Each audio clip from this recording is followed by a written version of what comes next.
Esto se trata de hablar un poco de la nueva edición que he hecho de la Ley de Propiedad Horizontal, la última edición, que es la 14, y que contempla, bueno, pues todo lo que había anteriormente y las novedades legislativas que hubo recientemente, sobre todo relativas a lo que es la reclamación a los morosos de las comunidades de propietarios, que es una de las cosas importantes en todas las comunidades, y bueno, y las acciones que pueda tener en cada caso la comunidad y los derechos de los propietarios en este sentido. Yo considero que la ley de propiedad horizontal es, aunque no se le da,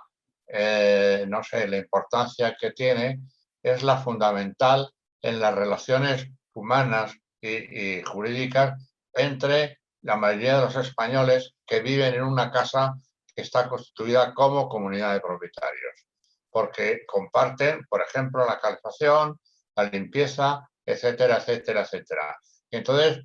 lo que hay un bastante, digamos, abandono por muchas personas, salvo que les afecte a ellos, pues las decisiones que toma la Junta de Propietarios, a los que también,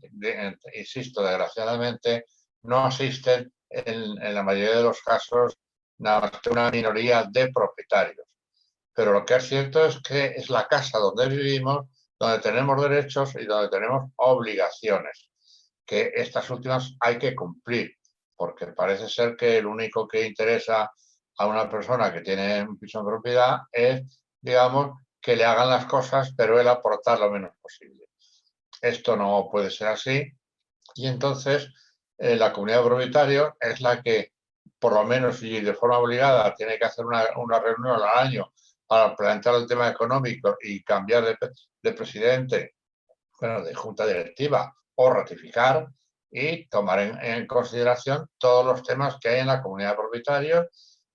y también se pueden hacer, digo, que hay obligación de hacer una junta ordinaria cada año, pero se pueden hacer tantas juntas extraordinarias como sea. Uno de los grandes problemas que tiene la comunidad, y con esto de la crisis ahora más, ha sido las personas que dejan de pagar la cuota que le corresponde como comuneros. Aquí ha habido una reforma, bueno, yo en el libro este hay 5 anexos en los que se explican cada una de las cuestiones más importantes. Bueno, se comenta todos los preceptos de la ley de propiedad horizontal. Luego se hace 5 anexos, digamos, complementarios para casos concretos y específicos. Por ejemplo, la reclamación a morosos, que es una de las cosas que se ha cambiado en la última reforma legislativa. Es decir, que aquellas personas que no paguen la renta, las cuotas en los plazos correspondientes, pues la comunidad puede actuar, y se ha mejorado en parte porque antes no se indicaba, vamos, en parte, yo en parte porque dice que puede intervenir también el administrador profesional. Pero claro, el administrador profesional no significa que sea colegiado. Y este es un problema importante. Porque claro, es decir, un administrador profesional puede ser cualquier persona que cree una empresa para hacer estas cosas. Puede ser un economista, puede ser cualquiera que cree una empresa que diga que se dedica a la administración de fincas. Cuando lo que tenían que haber puesto es administrador colegiado de fincas, como se dice de abogado. Abogado licenciado en Derecho no es lo mismo que abogado en ejercicio. Pero bueno, esto es una cuestión, digamos, de trámite, porque yo siempre aconsejo incluso que la reclamación a morosos se haga. Es un artículo, el artículo este 21 de la ley horizontal está mal, desde un principio sigue estando mal, porque se está dando facultades, bueno, no es que esté mal, pero es que está dando facultades al administrador, como digo, con las advertencias que acabo de indicar, pero solo para digamos, la reclamación en juicio, en el prejuicio, digámoslo así, en el proceso monitorio. Porque cuando el proceso monitorio no funciona, es decir, que se le reclama a un comunero una cantidad y esta persona no contesta o no admite esa reclamación, ese juicio monitorio que yo no sé en cada provincia cómo funciona. Yo de luego digo que en Madrid no, casi nunca es aconsejable porque son meses los que tarda en que el juez te cite. Bueno, pues si el moroso no paga con este juicio monitorio, la ley obliga entonces a la comunidad que vaya al juicio ordinario correspondiente. Con lo cual, muchas veces, y para el juicio ordinario correspondiente, ya no tiene facultades de ningún tipo el administrador de la comunidad, lo llamemos como lo llamemos. O sea, que tiene que actuar el presidente, que es el representante legal de la comunidad. Y por lo tanto yo incluso pues casi soy más partidario, sobre todo en provincias grandes, de que sea, o en ciudades grandes, que se vaya directamente a la reclamación sin pasar por el monitorio, evitando un lapsus, por ejemplo, de 3, de 5, de 6 o de 7 meses. Eso, digamos,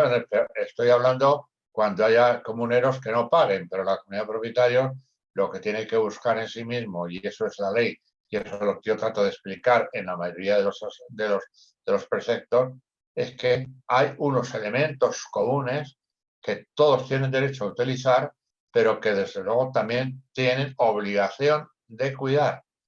porque no es fácil, no es fácil que en una comunidad contra más grande sea peor, o sea,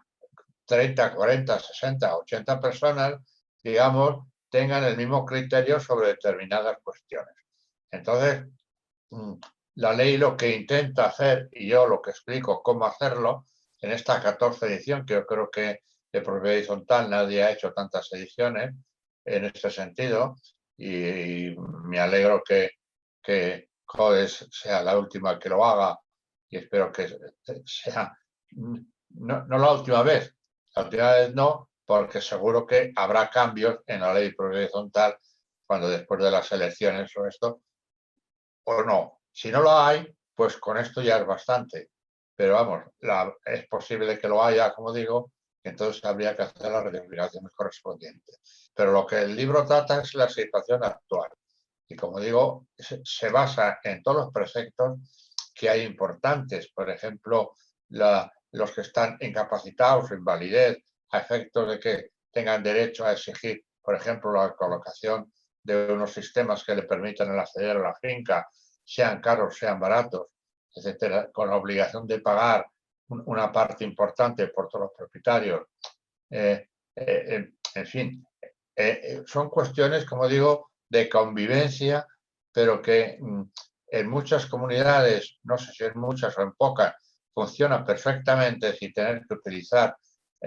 digamos, las sanciones que la ley establece o las reclamaciones judiciales que la ley establece y que nos orienta, por lo menos, orienta al profesional, al abogado o al administrador que lleva una comunidad o que le consulta para indicar qué es lo que tiene que hacer, o sea, cuáles son las obligaciones.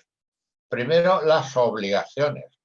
y luego los derechos de cada propietario para que la comunidad, como digo, funcione como tal, como, no sé, como una cuestión moral, pero sobre todo material y práctica para que no falle y que todos estemos, digamos, satisfechos de los servicios que recibimos donde estamos viviendo, sean muchos o sean pocos. Porque, por ejemplo, pues antes había mucho más porteros que hay ahora, porque una vez que se han jubilado, el piso a lo mejor se ha vendido, que hay que hacer unos trámites especiales para venderlo, se ha alquilado, etcétera, el piso de portería, y entonces han actuado pues, con porteros automáticos, etcétera, etcétera. Cualquiera de estos temas está contemplado en esta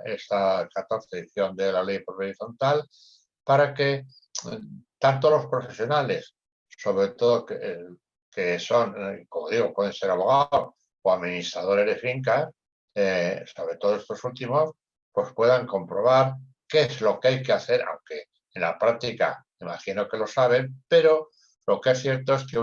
que se sabe, pero se actúa mucho como siempre, sin tener en cuenta las modificaciones que se están produciendo. Y eso hay que tenerlo siempre muy en cuenta para evitar errores, que es lo peor que puede haber en una comunidad de propietarios. Si una comunidad de propietarios para mí no puede perder una reclamación o un juicio que vaya contra un comunero, porque eso desdice mucho de su capacidad a estos efectos. Y además, pues crea una situación de inseguridad que no se debe consentir y no se debe, o hay que intentar que no suceda, donde tenemos que convivir obligatoriamente muchas personas de distintas regiones, de distintos sitios, con distintas ideas, etcétera, etcétera, etcétera. No es lo mismo lo que pueda pensar sobre un ascensor el señor que vive en la primera planta que el señor que vive en la séptima. Y entonces, todas estas cuestiones que se dicen así tienen su regulación jurídica y además, incluso muchos de ellos, en algunos casos, jurisprudencia, yo solo hago constar, porque claro, si no es un tema muy largo, hago constar, pero lo hago con frecuencia, sentencias que ha habido del propio Tribunal Supremo clarificando las cuestiones más controvertidas o que más problemas causan entre las comunidades de propietarios. Esa jurisprudencia también se señala en el libro y, como digo, que también tiene 5 anexos relativos a la Junta de Propietarios, etcétera, etcétera, 5 anexos que creo que puedan permitir al profesional tener claridad en las actuaciones que le encarga la comunidad de propietarios, tanto a nivel puramente administrativo y de mantenimiento de las obras y elementos comunes, o cuando tienen que acudir judicialmente para cualquier tema.